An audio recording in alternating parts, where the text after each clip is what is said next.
And we're live. Welcome to Daily Confidence for Entrepreneurs. My name is Mustafa Hosseini, and I'm your host for the show. We got an amazing topic today, talking about trust-based selling with an absolute authority on the topic that is joining me here in a few minutes. At Daily Confidence, we share tips, strategies, and actionable advice that you could use on a daily basis to boost your confidence in different areas of your business. And during the what you might call it show and after the show, we always do draws for gifts. And if you want to enter the draw for the gift, if you like the show, subscribe to our channel, comment, ask questions, if and engage if you're live and or after the show. We still monitor the feed. And if you know a friend that could benefit from the topic that we're talking about here, tag them on the list. You still, what you might call it, enter the draw.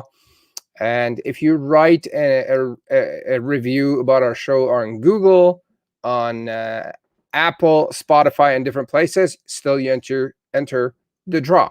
So another thing I'm going to announce is the confidence giveaway is coming up during the week of March 31st to June 6th.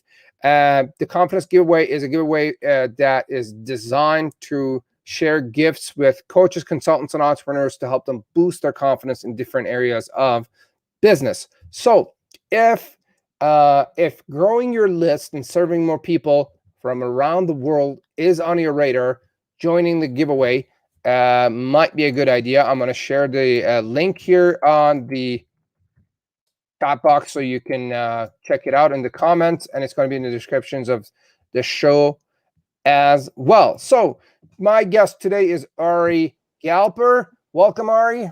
Thank you, Saf. Thanks for having me. Great to have you. And today we're talking about trust-based selling. Ari, where are you logging in from? Actually from Sydney, Australia, but I'm from the US originally. Very nice. And what time is it there right now? Is it like 5 in the morning or something? About 6:30 a.m. I'm used to it now. Wow. Yeah. You must have been an early riser. Good stuff. Is it winter there right now? It's coming on winter. Yeah, get a little chillier now. Yeah, opposite of. Right. Yeah, you guys are like the exact opposite. We're getting close. Well, it's summery up here. No, springish up in Canada. Like one day it gets like a little warm. Next day it snows half a meter, and then it gets warm. So we're like always on our toes, and we always have our jackets ready. Yeah, on demand. On demand. Like our winter stuff doesn't go away that often. Sure. You know. So let me do the proper introduction to Ari, and then we're going to dive right into it. Now, Ari Galper is the world's #1 authority on trust-based selling and has been featured in the CEO magazine, Forbes, Inc. magazine, Sky News, and the Australian Financial Review. Ari has created a unique and different sales approach based on trust and integrity called Unlock the Game, designed so the dread act of chasing and the painful experience of rejection is eliminated forever. A feat never thought possible until now. Welcome, Ari. Thank you. Appreciate it. I am excited to do this interview. Now, for those of you who are watching or listening, over the past few episodes, we've had a few sales professionals. Now, sales is one of those things that people have a lot of hiccups around, and they have a lack of confidence, for lack of a better term.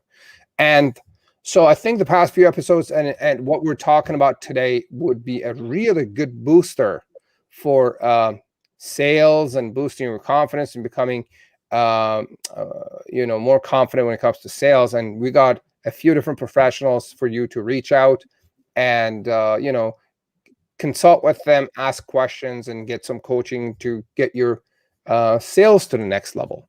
And also, if you're watching and listening, if you have any questions about trust-based selling for Ari, pop it in the chat box and we'll do our best to address those questions.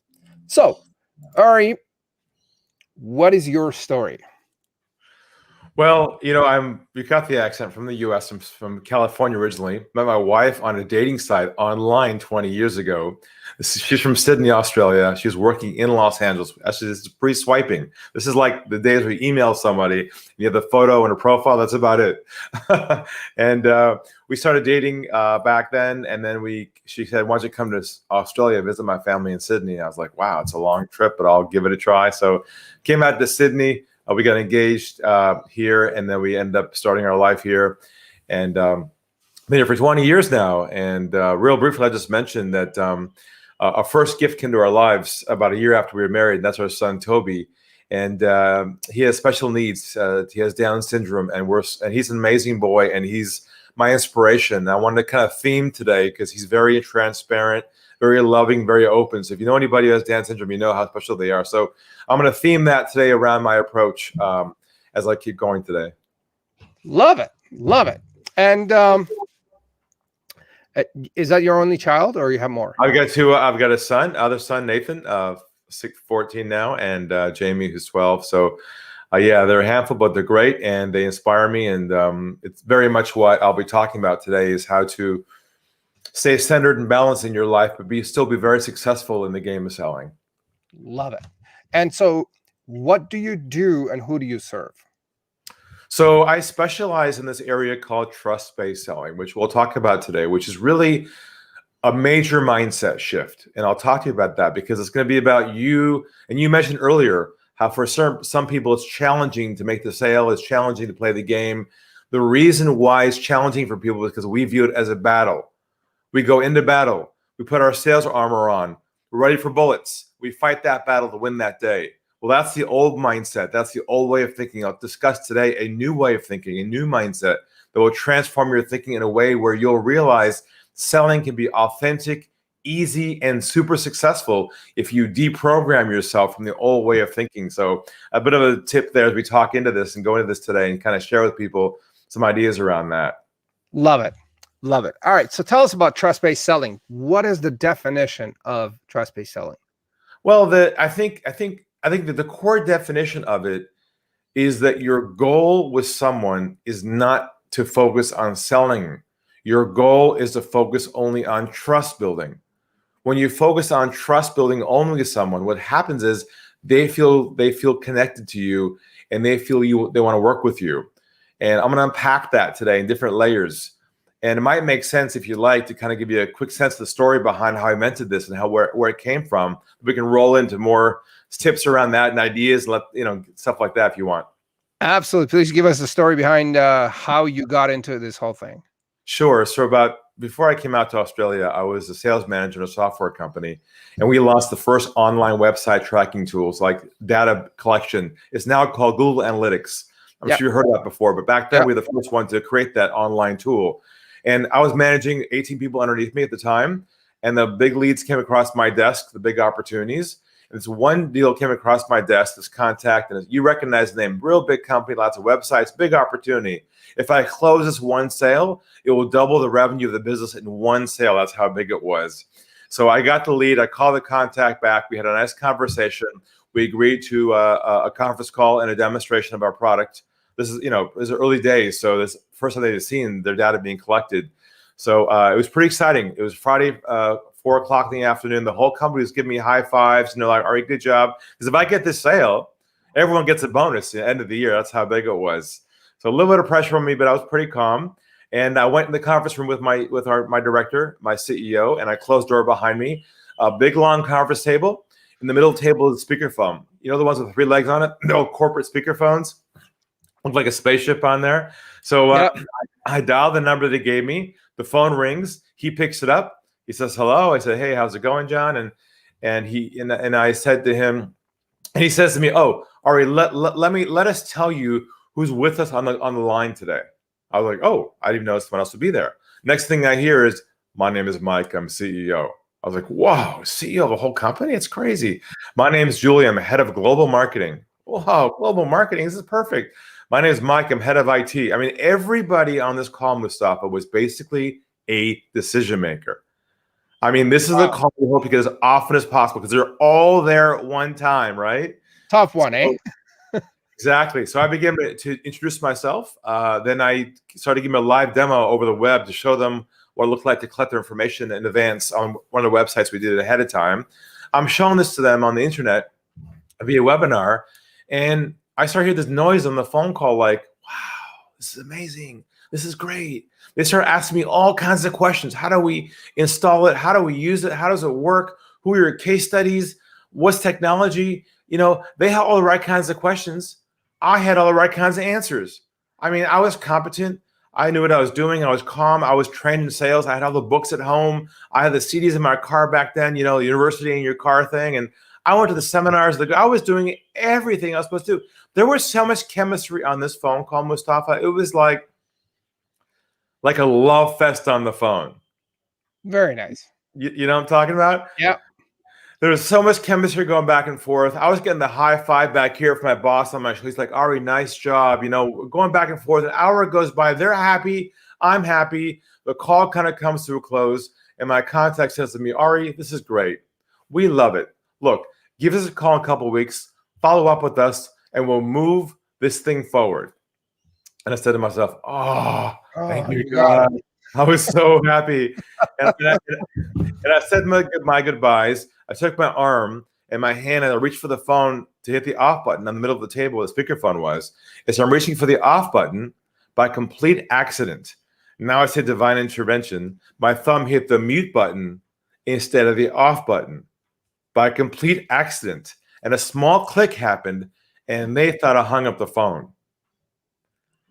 In that split second, a voice inside of me says, Ari, go to the dark side. Be a fly in the wall. You got nothing to lose. Listen to the call. And so I pulled my thumb back for a couple of seconds. They started talking amongst themselves, thinking I had left the call. Oh.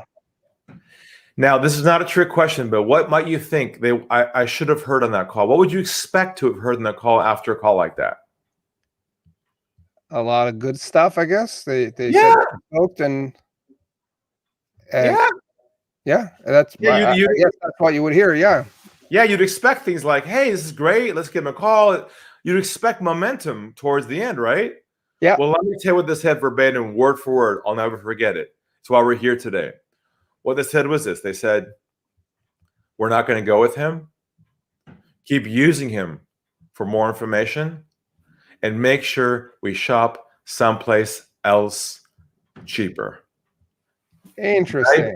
In heart twist, Mustafa, I was in a state of shock. I couldn't believe it. And I snapped out of it, hit the off button, looked at the wall, and said to myself, what did I do wrong? I did everything I was supposed to do. Built rapport, was competent, was nice, listened. And the first big epiphany hit me. And you can tell me if you agree with this or not.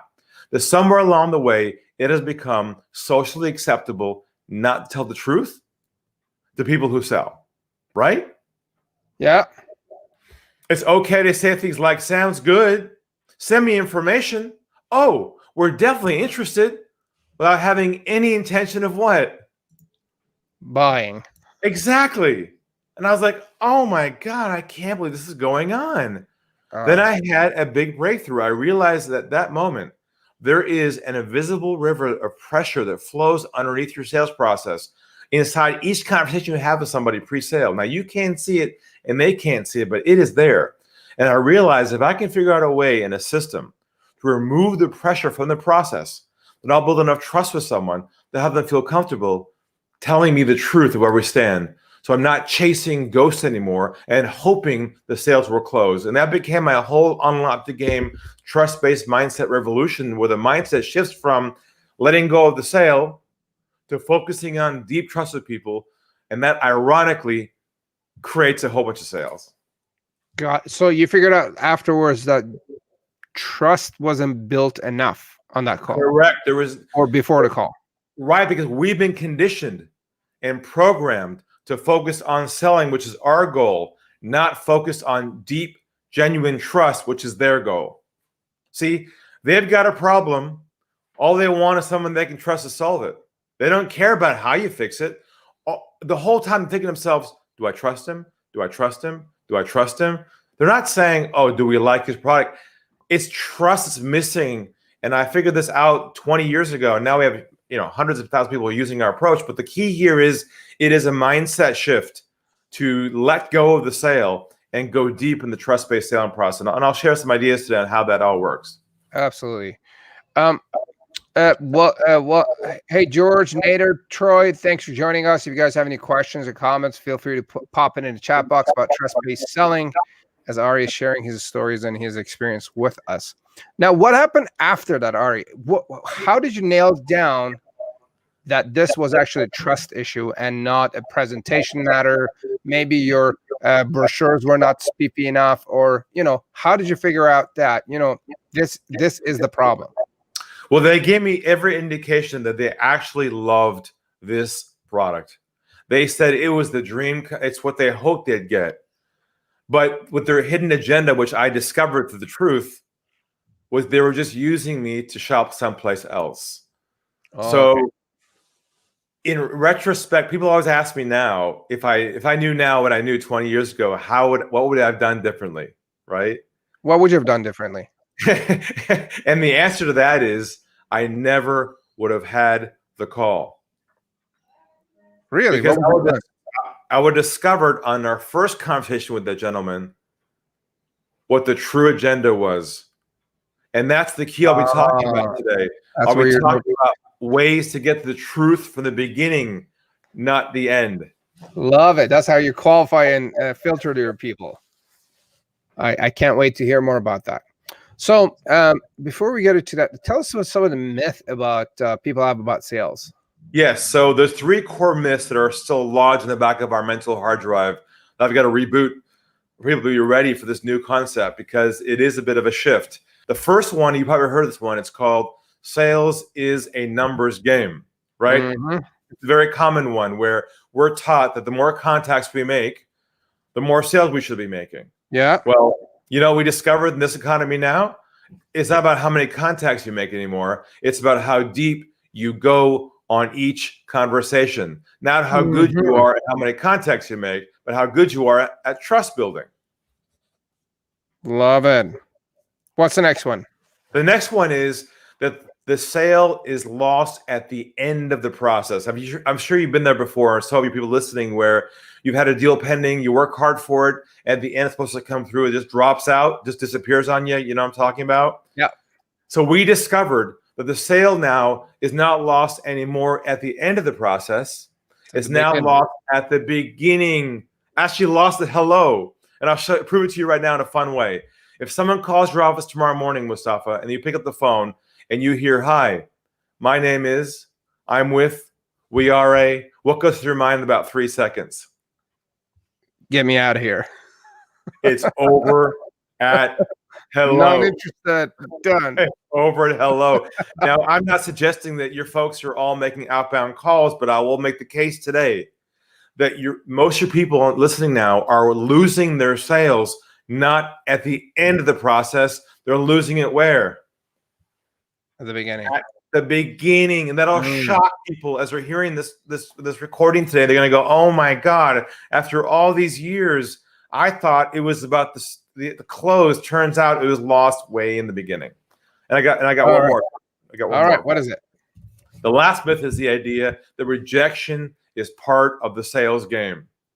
If you can't take rejection, if you don't have a thick skin, if you're not tough enough, you're not made for success. That's the old sales manager who got beat up over the years. Said, "Hey, if you can't take a no, you're not made for it." We discovered in our research that rejection actually is triggered by certain things you say and do that cause the other person to put their wall up, push back on you, and you get thrown back. And I'll share with you today what those triggers are, which will blow your mind.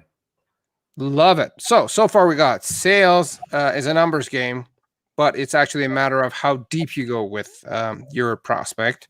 Yep. Second was sales is lost at the end, but it's actually lost in the beginning. Yes. And then the third one was rejection is part of sales. Is part of sales. That was the myth, but it's actually triggered by our behavior and how we run the show, basically. Totally. All right. So tell us more about that. How do we? Let's start with the first one. Sales is a numbers game, but it's all about how deep you go with your prospect. how deep do we go, and how do we actually go deep? Sure. So your goal with our approach is not the sale.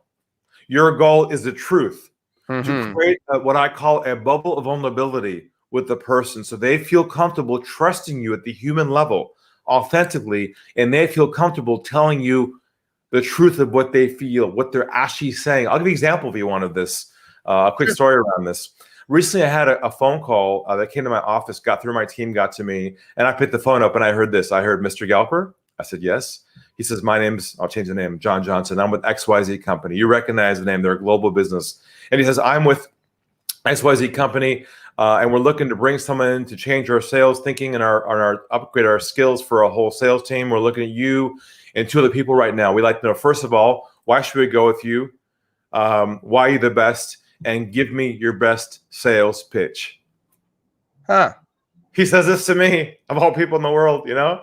So I took a deep breath. I lowered my voice. I got centered in my approach as I teach. And I proceeded to say this. What I said was this. I said, "Well, isn't that interesting?" And there's more. It's coming now. But that's the first thing I said. Then I said this. I said, "Over here at our company, we have a very similar process to you, where we ask some questions, gather information to see if we're a good fit. And if we're a good fit, we decide where to go from there." And I said to him, "Would you be open to that?" Would you be open to that? And next thing I heard was dead silence, not a word. I was like, "Oh my God, he's still there." Then I have this. He breathed. He sensed relief of breath comes out of his voice, and then I could tell he lowers his shoulder. He just calm. He loses his armor. He becomes human again. He lowers his voice and he says to me, he says, "Okay, what kind of questions do you have for me?" Interesting. So you just turned the table around right away. And you're like, "All right, let me ask you a few questions." Next thing I know, within 5 minutes, I discover, 1, he's not a decision maker. 2, he has no budget. And 3, he's just curious as to what I do. And off he went to YouTube, whatever, and I hung up the phone. Now, what did my process just save me months of? Headaches and going back and forth and follow-ups and exhausting, frustrating. It's called chasing ghosts. Exactly. It's like there's this drug in our bodies and it's latent and it's triggered with inbound calls like that. You know the drug is called? It's called hopium. You know the hopium drug? Okay. Yeah. I get that. You're so excited. You hope it's going to work out. You tell your team, "I got the phone call." You're on a high, and you call them back, and you get their voicemail. Like, what? He's not even there. Then what do you do next? You go to your computer, and you write, "Hi, I'm writing you to follow up on our conversation." So I'm going to ask your listeners right now and viewers to take a verbal oath with me, not a legal one, but a verbal one, to never again use this phrase I'm about to give you, post Ari, ever again in the world of business. Now, I'm going to give it to you right now to everybody, but for those who've been in sales for a long time, this might hurt just a bit. Is that okay, Mustafa? Sure, go for it. I'm going to ask you all to never again use the phrase follow up ever again for the rest of your life after this recording. What should we use or say instead? What's the only industry in the world that uses the word follow up? Sales. Sales. Mom, you're calling to follow up and you're sending the message you're one of the stereotypical people they hate.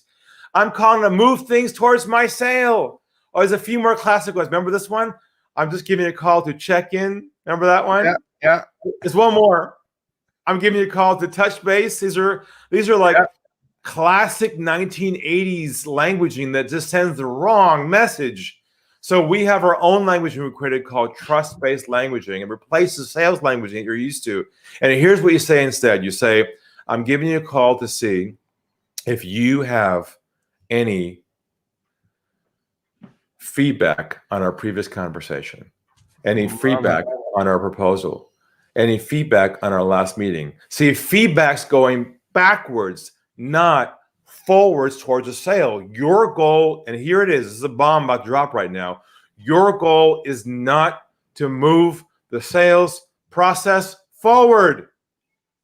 because that's putting pressure on them. They know the game. They know what it's all about. The minute you try and do that, you've lost them. Now, they're nice to you, but you're playing the game with them. If you instead reverse it, take the pressure out, and you're present with people, they'll open up to you and tell you the truth. You know where you stand. That's just one small sample there of languaging. I'll share more if you like, but that's a sample of what I mean by that model. Please do share more, but I'm just going to reiterate what you just said. So instead of saying follow-up, calling to follow-up, you would say, I'm just looking for feedback on our meeting. Do you have any feedback for me? Right? Yeah. Do you have any thoughts or feedback on our previous conversation? And then, so do you reckon that there is more, you get more responses with that phrase versus? Oh, you'll be in a state of shock when you try this tomorrow. Anybody try this tomorrow? Try it today. Watch what happens. When you say to somebody, I'm just giving you a call to see if you need feedback on our conversation, they'll start talking and talking and talking. And you'll be like, oh my God, this guy was right. Your entire career. See, we're so conditioned to focus on the yes, that all of our languaging is still comes from the past, from 1980s and 1990s sales approaches that don't fit post-COVID world. People know when they're in a sales process, they know when they're being pursued, they know. And when they feel like you're in chase mode, you've lost them. You're now playing the numbers game. It's over. You're in la la land, hoping you'll make the sale. It'll never happen that way. You have to get the truth, people, and not play that sales game anymore. Very interesting. Very, very interesting. So next one you said was you lose the sale at the beginning, not the end. How do we tackle that? What's the approach? Yes. Okay. So there's typically two scenarios, right? So one scenario is if you're doing outbound calls. For those of you doing outbound calls, cold calls, whatever, we have some work around that. And I'll give you a quick tip on that real fast. But sure. if typically when you make outbound calls, it kind of goes like this. Hi, my name is Mustafa, and I'm with how are you today? Or do you have a few minutes? Or we do this, whatever it might be. And as you know, the minute you say that, it's over. Because they associate you exactly with the negative stereotypical salesperson, which they hate. So we have a different approach. Starts with this. Hi, my name's Ari, and I'm hoping you can help me out for a moment. And I'll say it again. I'm hoping you can help me out for a moment. And you wait, and you wait, and you wait until they say to you, how can I help you? That's called a two-way dialogue at hello. For those of you used to getting slammed at hello, that's how you open doors, don't close them. Now, I didn't say where I'm from. That's not relevant. All I'm looking for is a connection. Because as far as they're concerned, I could be a client, an investor, the IRS, they don't know. So they're going to say to you, how can I help you? Mm-hmm. That's called trust building and hello. Then you go into, I'm just giving you a call to see if you'd be open to some different ideas on insights, on ways to address the issues of, and you plug in the problems that you help people solve. You do not talk about your solutions. So our whole flip, Mustafa, it's like too early. You don't even know if there's a need for it. Our whole flip in the model is that you do not do a sales pitch ever. What you do instead? Do you get them to sell you and ask you, can you help me? Or no, what you do is you go into the call. If you know your market already, you probably already know what the core three problems are that they have. It's not a mystery to you. You enter the conversation addressing their issues from the beginning. And if they have those issues, they'll acknowledge them. When they acknowledge the issues that they have, then that creates a connection. And it's the connection is with them, not your solution. They don't care about how you solve it. What they care about is, do you understand them first? That's called authentic trust. When people say to themselves, wow, he gets me. He understands our world. And that's how you enter a conversation without the battle going on. That's outbound. Now, the other piece of the puzzle is when you have a scheduled call with someone, assuming they're qualified, they're pre-scheduled. So I told you earlier today before our call that I'm working on a new book coming out called The One Call Sale. And the One Call Sale is a system I created recently that allows you to onboard somebody, make the sale on one scheduled conversation, assuming they are qualified, right? I recently had a client of mine, a financial advisor, who's a private client. I said, "How's it going?" He started with me, and he's like, "Terrible." I go, "What do you mean?" "I've lost 3 clients this 3 deals this week." I said, "What happened?" "Well, we have a 3-step process. Step 1 is we qualify them. Step 2 is we do a discovery call. Step 3 is we do whatever." I said, why are you doing 3 steps? He said, "That's what the industry is doing."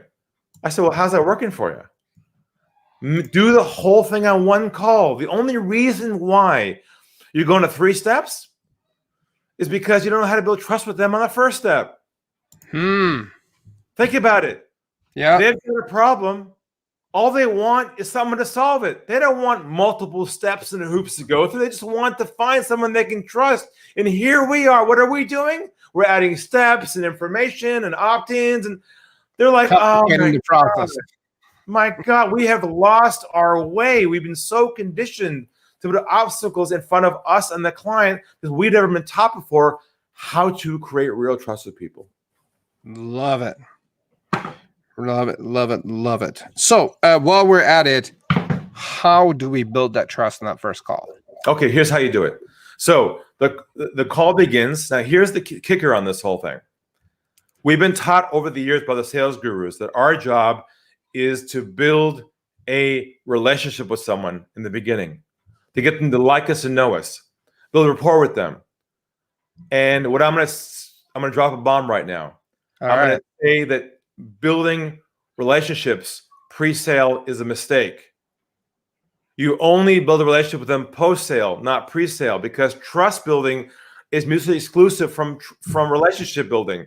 You remove the relationship building part out of the conversation because they know it's fake anyways. They know it's not real. You're not your friend. They don't even know you. And here you, "Oh, how's it going? How are your kids? How's COVID? Oh, great." They know it's all bullshit, and so do you. So I give you permission to stop building rapport and stop building relationships with people. Now, instead, you focus only on deep trust. And here's how it goes. The call begins. You say, "Hi, nice to meet you. Nice to meet you as well." And here's what you say. You say, if it'd be okay with you, how about take a step back for a moment, walk me a bit through your story, a bit through your journey, through your current challenges and your current business model. I'm going to go from there. So you quickly position and put the ball in their court, and you give them instructions of what to share with you, which is their problems. Right from the beginning, you don't sort of spend some time, get to know them first. Then what they start doing? They start to talk and talk and talk and talk and talk, and that opens up all their issues. Now, you got to be careful because we're so wired that when we hear someone's problem, our brain goes, "Ding! Oh, he's perfect. I can help him with that. Let me tell you what I've got. We've got this." You can't jump in and solve their problem prematurely. It's like a doctor-patient relationship is what I teach it. You're the doctor, they're the patient, right? They say, "My shoulder hurts." And you say, "Let me take a look. Is it over here?" Oh, okay, great. You know what? I think we need to take a look at an x-ray at that, ultrasound, to really understand what the problem is before I can provide you with a solution. See, we don't do that in sales. What we do is, "You have a problem? Oh, okay, yeah. I can help you with that. I got case studies. I could." See, doctors don't do that. Doctors diagnose first, and then they prescribe. That's right. And by the way, I'm working on a new bumper sticker. You know what bumper sticker is going to be? What is that? Doctors don't do coffee. Doctors don't do networking. Doctors don't do LinkedIn. Doctors don't build relationships. They don't want to become your friend because they're smart. They know they'll get compliance from somebody if they focus only on the problem and diagnose it. And the patient will say, "How can you help me, doc, solve my problem?" Because you know what? Your prospects don't want to become your friend. I'm sorry. They want to trust you as someone to solve their problem as a trusted authority. Mm-hmm. Yeah. It's like getting those, and I get daily emails. Do you want a website? Do you want an ad? We do websites and apps, and we're amazing, and we do SEO, and you should hire us. And they should have start with, "Do you even care about SEO or your website?" And the answer may be no. What they should be saying is, Are you losing opportunity because your SEO is not perfect yet? Yeah, because you're not showing up on Google. Do you know how much sales you're losing? I just Right. checked you out and you're not showing up. Do you know you're losing 20 grand a month at least? Exactly, because most people who are trained in sales don't know how to reverse engineer their solution to the client's problems. They're so stuck in their head because their identity is their solution. When someone says, "Oh, what do you do?" "Oh, we do SEO, websites, insurance, consulting." See, our identity is our solution. So when someone says, "What do?" We go, "Oh, we," which is not the place to start with a new prospect. You start with their problem. So when someone says to you, "What do?" You don't describe your solution. That's dumb. You say, "We help business owners solve 3 problems: get new leads, convert them, and keep clients for life." Then I go, "Oh, how do you do that?" Mm-hmm. Simple. Here's what I do: get new leads, convert them, and keep them forever. But it doesn't describe how I do it. Yeah. Because Yeah.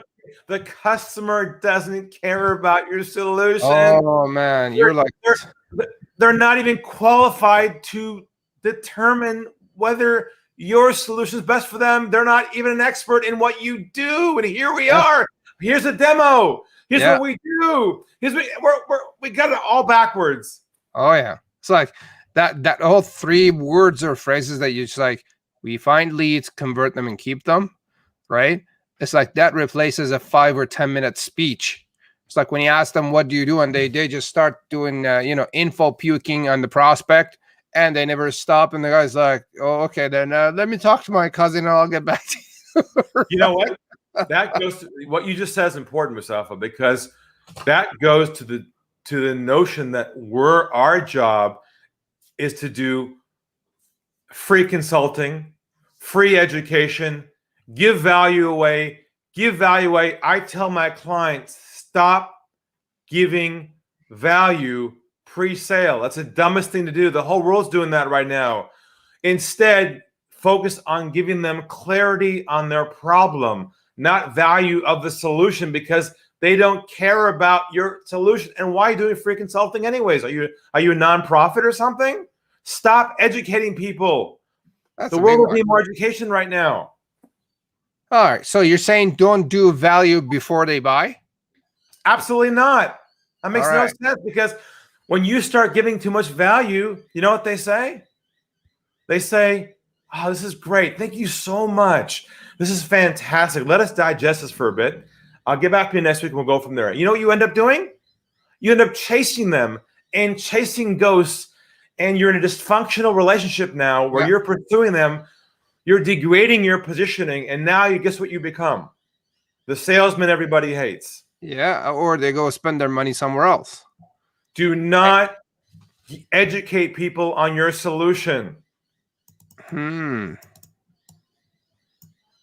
So give us a little more detail on that as to how should people do it. Like you're like, all right, once we interact, once we engage, then we will share the solution with you. But before that, we're just going to identify if you have a problem and if I can fix it. And if I do, then we'll get us started with providing and fixing the problem.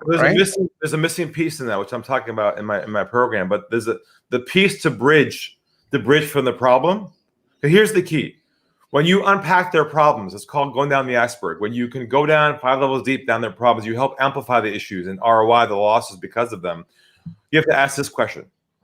This is the definitive filtering question. You have to ask this. You have to ask, is this a priority for you to solve once and for all? Or are you happy to live with it for a while? And I'm okay either way. That's a good question. So is this a pushing problem? Is it pressing? Do you need to fix it? A priority? A priority for you to solve? Or are you happy to live with it for a while? I'm okay either way. I'm writing this down. That's fine. That's the juncture. That's the crossroads. If they say, yeah, Mustafa, I definitely want to deal with this once and for all, then you say, great. If it's okay with you, what might be helpful is if I walk you through my roadmap, my process map for how I help clients like yourselves solve your problems. And this is where we do consulting with people. We help people lay out and develop what we call a sales roadmap, which is a process map that walks them through not your solution, not your demo, not your benefits, not your levels of your coaching program. No, but instead you walk them through a roadmap, a visual roadmap tool of the process in which you solve their problem.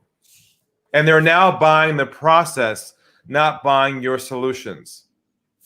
Love it. Gang, if you're watching or listening, if you have any questions about what we're talking about, which is trust-based selling, if you have any questions for Ari, pop them in the chat box and in the comments, and then we'll do our best to address them. So far, what main takeaways for me personally was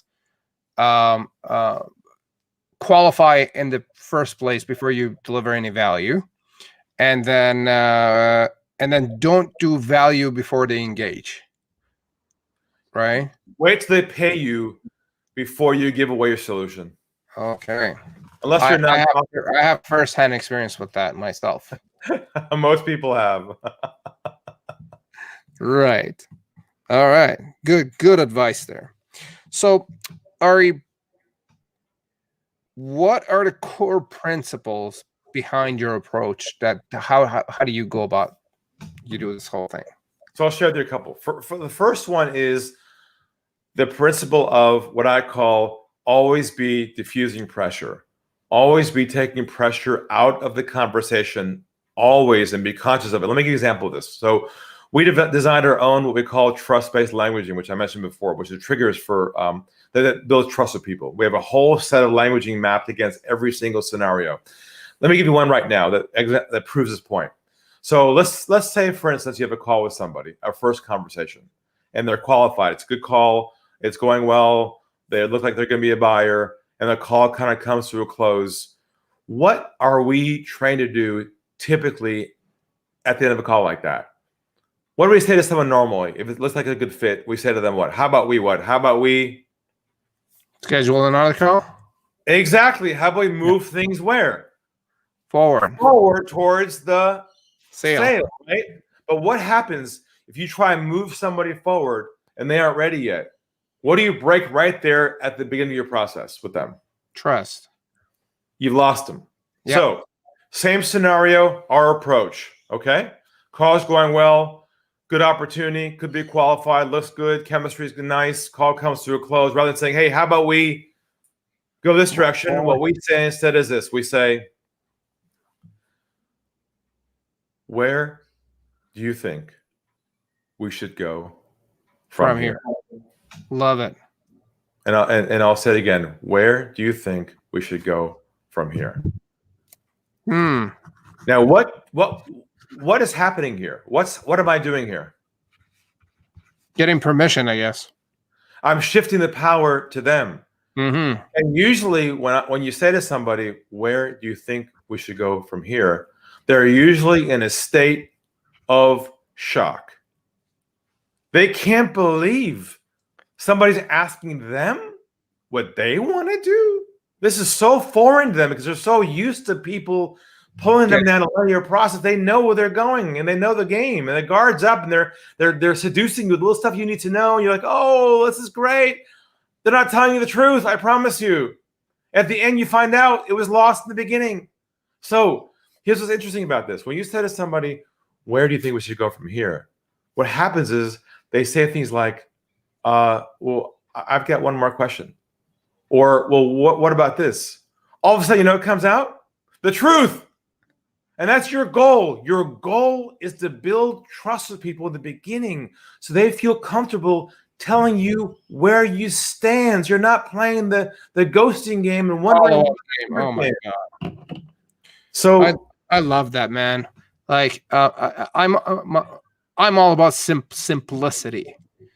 That's my keyword. Everything that we do is all simple marketing, simple this, simple that, and simple sales is like it's like you're speaking my language. It's like instead of 5 calls, let's just do 1 call, and don't waste your time throwing a bunch of wet spaghettis to the wall and see if that the value spaghettis are going to get you anything. If you're chasing people right now in your model and in your business, and you're playing the numbers game, you're the problem, not them. Mm-hmm. Not your product, not the competition, not your price. No, it's not some external problem. It's you. Your approach has caused you to chase them into multiple steps when you could have had them at hello. Love it. Love it. Anything else you want to share about the principles on how your approach? I'll just mention that about rejection, the triggers of rejection. Now, what did you notice, Mustafa, when I said, where do you think we should go from here? The way I said that. You slowed down, you paced it out, and you brought your tone down, which kind of gives you a sense of control. And then you're throwing the ball in their court and asking permission. Yeah. So different than so, all right, then all right, are you ready to buy now?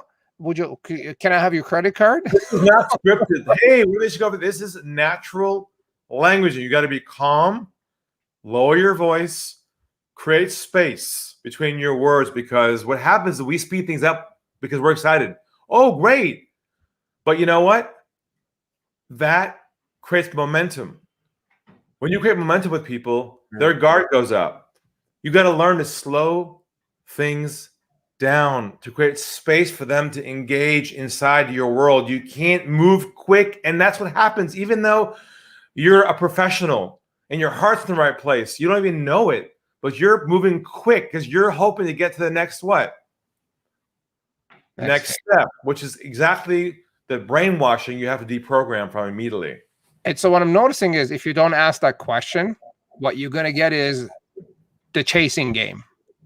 Or they're going to BS you. Be like, oh, I need to talk to my wife and cousin and the grocery store clerk and get their opinion about my business investment and see what they have to say about this nonsense that I'm bringing up, right?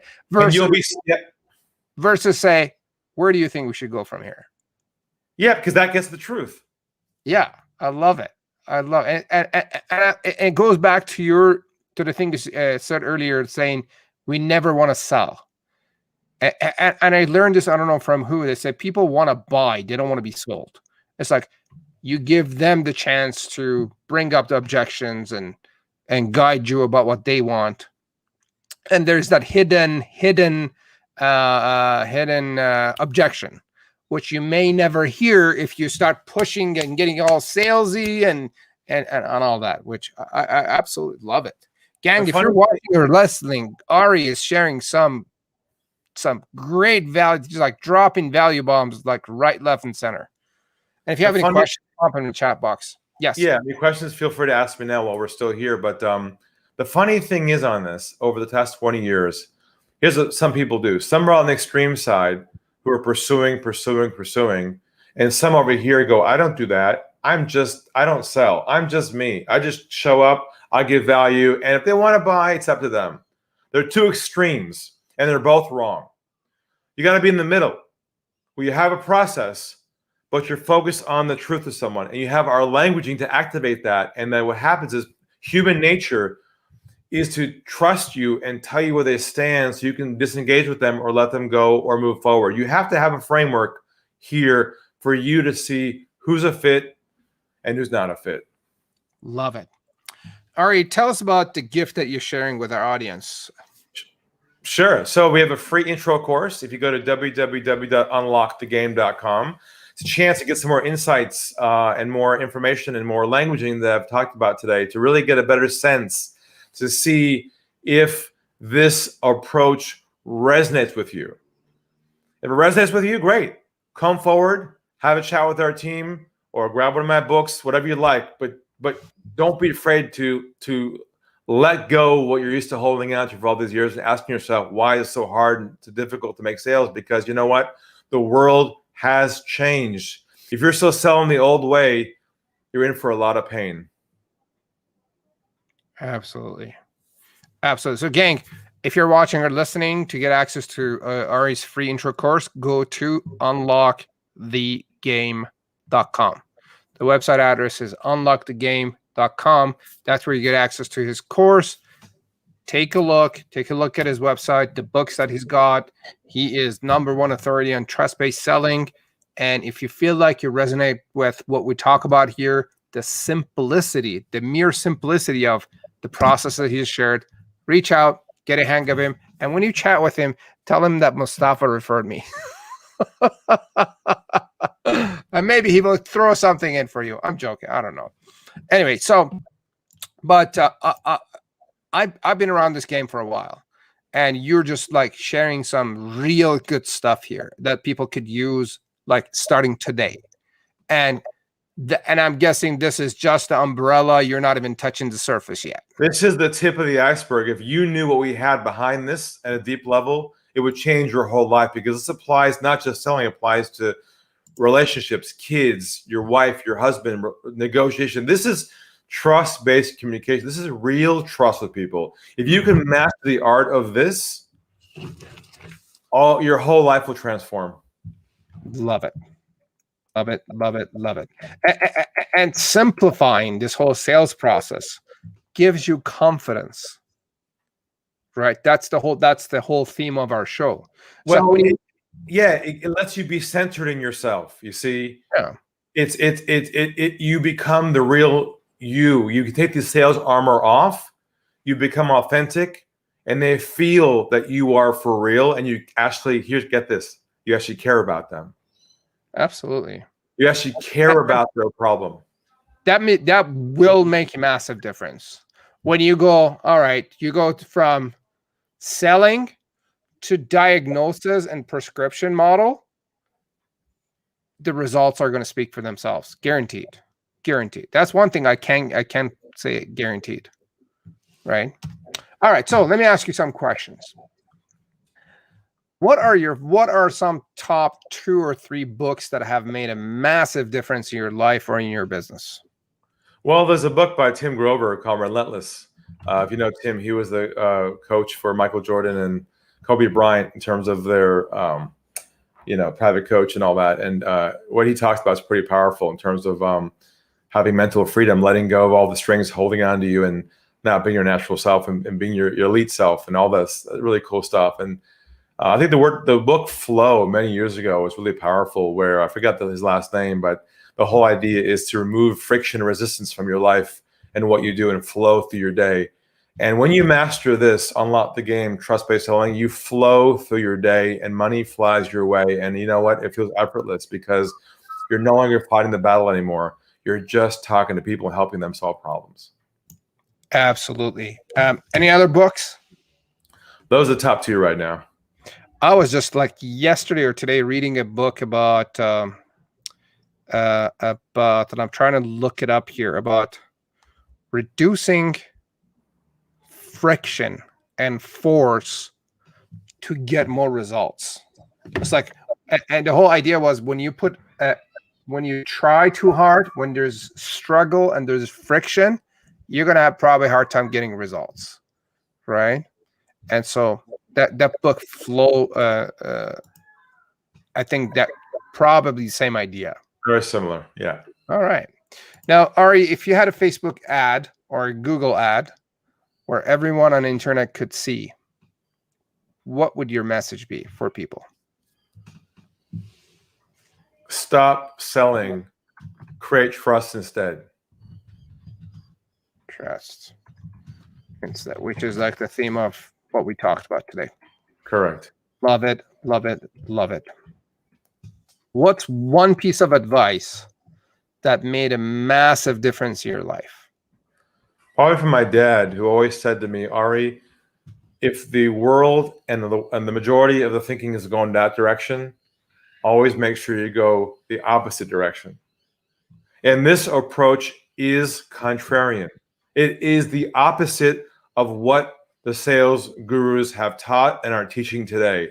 And it's not for the faint-hearted. You got to be courageous. You got to fall on your sword and say, oh shit, maybe I've been doing something wrong for a long time. It's time to go back to school again and learn something new. It takes a bit of the ego shifting, coming in with an open mind and realizing it's time for an upgrade. Love it. I think that approach would work really well in the stock market and in the crypto world. And that is where everyone is selling, you buy. When they're buying, you sell. There's some wisdom in that, isn't there? That is like, I hear like Warren Buffett talking about that. It's like, wherever the market going, just go to opposite, and then you're probably more likely to make more money that way. Correct. Oh, love it, love it. What advice would you give your 20-year-old self? I'd say most likely to, when you hit a roadblock, turn and keep going. Be resilient, be persistent. If you're stuck right now in your business or your sales goals, you're wondering why is this so hard, don't just stay in that spot and go, why is this so hard? Make a shift, go get a mentor, get some help, keep learning. You will crack it, but it's on you to not stick in that corner and mope about it. You got to make a change and get some help. And that requires, being humble and saying, hey, I'm 40 years old, 50 years old, however old you are, maybe it's time for me to learn again. Mm-hmm. That vulnerability, I think that would make a huge difference and get them out of the rut. And see, what happens is over time is we kind of get a little bit older and crusty, and we say to ourselves, well, I've been doing this for a long time and I kind of know the game and I know how to, why is it so hard all of a sudden? Gosh, the economy, we have this weight on our shoulders and God, it feels so hard. Well, that's all manufactured by you, because the reality is your success is based on your ability to move forward in your own skill set. And it's very possible that your current mindset is still in the past. Absolutely. Great advice there. I'm dealing with some of that right now myself, where some of the results that I wanted to have were just not showing up. And I hit a pause, said, I'm going to take a break. I need to get out of my daily routine, sit back, relax, and figure out what's wrong. Because I started doing the blame game. I'm like, oh, my alarms will.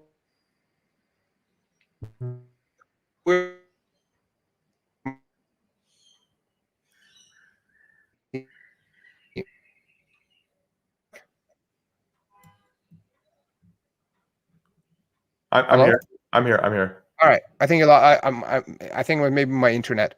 Anyway, sure. So I'm working on that, and I started looking at Bob Proctor's material about mindset, and this, so great advice there. And it's a lot easier to look, to me personally, adding to your point, is like, for me, it's a lot easier to figure out what the problem is instead of going through denial and blaming, and because blaming and denial is just going to keep bringing the same unwanted results, basically, for me. Train yourself to look for answers within yourself. Love it. It's all within you. Absolutely. Ari, this has been an absolutely valuable and amazing conversation, and I feel like we could keep going for another 2 hours easily, very easily. Is there anything that you'd like to add today to wrap things up? All I can say is this: there is money and opportunity flowing around everywhere right now. Everywhere. There's no lack of opportunity in the world right now. I promise you that. But if you feel like there is lack of opportunity for you, it's something wedged in your subconscious saying, either I'm afraid of success, or I reached my peak, or I plateaued. You've got to get some help for a breakthrough. And that's what we're here to do. I'm sure you can help them as well, Mustafa. Absolutely. Love it. Love it. Thank you. Thank you for all the wisdom, all the tips, the real action nuggets that you share with our audience today. I really appreciate it. I picked up some good stuff myself that I'm going to start applying. I actually had a sales conversation yesterday where I wish I could say at the end, hey, where do you think we should go from here? And so here was my thing yesterday on my sales call. I'll share with you because I guess we're talking about sales. And that is, I showed up on a call to answer questions. I wasn't there to sell. And I was not in the mood to sell. So I didn't sell. The guy asked all the questions and I answered all the questions and he was waiting for me to sell. I wasn't there to sell. I'm like, here's the information. I will talk later, but I'm just not in the mood. And then after, I was like, what the hell did I just do? This guy was there to buy. then I was struggling with myself, and then I gave myself permission to follow through with my feeling, and that was that the feeling was I wasn't there to sell. I was just there to answer questions. I just didn't feel like selling. Do you have anything to add to that? You ready for this one? Go for it. I think we'll do a little sales therapy right now, real quick, before we hang. All right, let's do it. You should not be answering any questions on your sales calls. Okay. That's customer service. That's free. They should be answering your questions, not you answering their questions, because they themselves don't understand their own problems. When you go to a doctor, they're the one asking you questions about your problems. So what happened there is you felt you didn't want to sell because selling to you felt like it was work. It was a burden. It was heavy. You don't want to do. You don't feel like doing it today. So instead, you said, "Hey, I'm gonna answer your questions." So you gave away information for free, and then he went away. Right? Yeah. Well, I did ask some questions. No, I know. I'm sure. But I'm trying to say is he's gone. Right? He left the call. Didn't buy anything. No. Right. Yeah. So what I'm trying to say is, we've got to work with you to understand that phone call has to have a spotlight on diagnose his issues and his problem at such a deep level with him. He says to themselves, "Man, this guy gets me." Now, if you feel like that didn't get there yesterday, that's what happened, because you didn't go deep enough on his problems. Got it. See, he doesn't want to ask questions. What he really wants is for you to feel that you understand him. Yeah, that's true. And that's the whole shift. Once you get this right, Mustafa, I promise you, what will happen is, was he qualified, by the way? Was he the right buyer for you? I think he was. Okay. So if you get this right, you should be converting 100% on every call you do from now on. All right. I know it's a real high bar. It's a high bar I'm leveling out here, but I'm telling you, they're coming to you for a problem. They're qualified. They have money. If they're not onboarding with you on that one call, something went wrong. Yeah. What was wrong was I was just not feeling good. That's what was wrong. I did ask questions and qualify them and explain the problem and the challenge and whatnot, but I was just not there to sell. No. It's not binary. It's not binary. It's not don't sell, answer questions. There's a middle ground. That is diagnose only. Got it. Okay. That's fair. That's fair.